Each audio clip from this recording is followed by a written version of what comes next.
സ്വാഗതം. വാർത്തകൾ വായിക്കുന്നത് തീർത്ത കേസ്. പ്രധാന വാർത്തകൾ. വിജ്ഞാനോത്സവ രണ്ടാം ഘട്ട പ്രവർത്തനങ്ങളിൽ ഏർപ്പെട്ട് വിദ്യാർത്ഥികൾ. കലാമേള തീവ്ര പരിശീലനമൊരുക്കി സെന്റ് ഫ്രാൻസിസ് UP സ്കൂൾ. ഉത്സവ പ്രതീതി ജനിപ്പിച്ച് വിജ്ഞാനോത്സവം. റാമ്പ് വാക്കിന്റെ അകമ്പയോടെ കേരളപ്പിറവി ആഘോഷം. വാർത്തകൾ വിശദമായി. വിജ്ഞാനോത്സവത്തിന്റെ സ്കൂൾ തലത്തിൽ നടന്ന ഒന്നാം ഘട്ട പ്രവർത്തനങ്ങളിൽ മികച്ച സ്കോർ നേടിയ കുട്ടികളെ രണ്ടാം ഘട്ട പ്രവർത്തനങ്ങളിൽ പങ്കാളികളാക്കി. വിജ്ഞാനോത്സവത്തിൽ സ്കൂൾ തല കോർഡിനേറ്ററായ പ്രിയ ടീച്ചറുടെ നേതൃത്വത്തിൽ രണ്ടാം ഘട്ട പ്രവർത്തനങ്ങൾ നടന്നു. വിദ്യാർത്ഥികൾക്ക് പിന്തുണയും പ്രോത്സാഹനവും നൽകി. മാലിന്യ സംസ്കരണവുമായി ബന്ധപ്പെട്ട സർവേയും അതിനോടനുബന്ധിച്ച് പ്രൊജക്ട് റിപ്പോർട്ട് തയ്യാറാക്കലും വിദ്യാർത്ഥികൾക്ക് നേരനുഭവങ്ങളായി.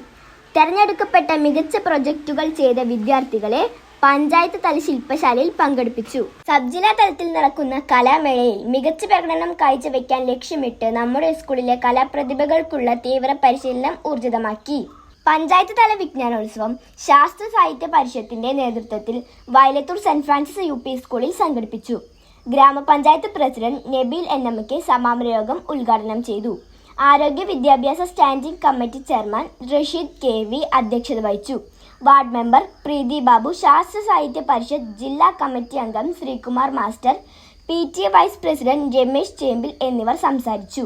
അധ്യാപകരായ ആന്റണി ഫ്രാൻസിസ്, ജീന ഏലിയസ്, ഷാർജി ഇഗ്നേഷ്യസ്, ലിജി CJ, ജാസ്മിൻ ജോബ് തുടങ്ങിയവർ നേതൃത്വം നൽകി. കേരളപ്പിറവിയുമായി ബന്ധപ്പെട്ട് നടത്തിയ റാമ്പ് വാക്ക് മത്സരത്തിൽ 40ഓളം കുട്ടികൾ കേരള തനിമ ഉണർത്തുന്ന വേഷപ്പകർപ്പുമായി പങ്കെടുത്തു. ബെസ്റ്റ് പെർഫോമറായി 7Aയിൽ നിന്ന് കൃഷ്ണാഞ്ജലിയും, പെൺകുട്ടികളുടെ റാമ്പ് വാക്ക് മത്സരത്തിൽ ഒന്നാം സ്ഥാനം 5Aയിൽ നിന്ന് ശിവാലികയും, രണ്ടാം സ്ഥാനം 5Dയിൽ നിന്ന് ഗൗരി നന്ദയും, മൂന്നാം സ്ഥാനം 5Cയിൽ നിന്ന് അവന്തികയും കരസ്ഥമാക്കി. ആൺകുട്ടികളുടെ മത്സരത്തിൽ ഒന്നാം സ്ഥാനം 7Aയിൽ നിന്ന് മനുവും, രണ്ടാം സ്ഥാനം 5Eയിൽ നിന്ന് സിയാനും, മൂന്നാം സ്ഥാനം 7Aയിൽ നിന്ന് അഭിനവും കരസ്ഥമാക്കി. വാർത്തകൾ സമാപിച്ചു. നന്ദി, നമസ്കാരം.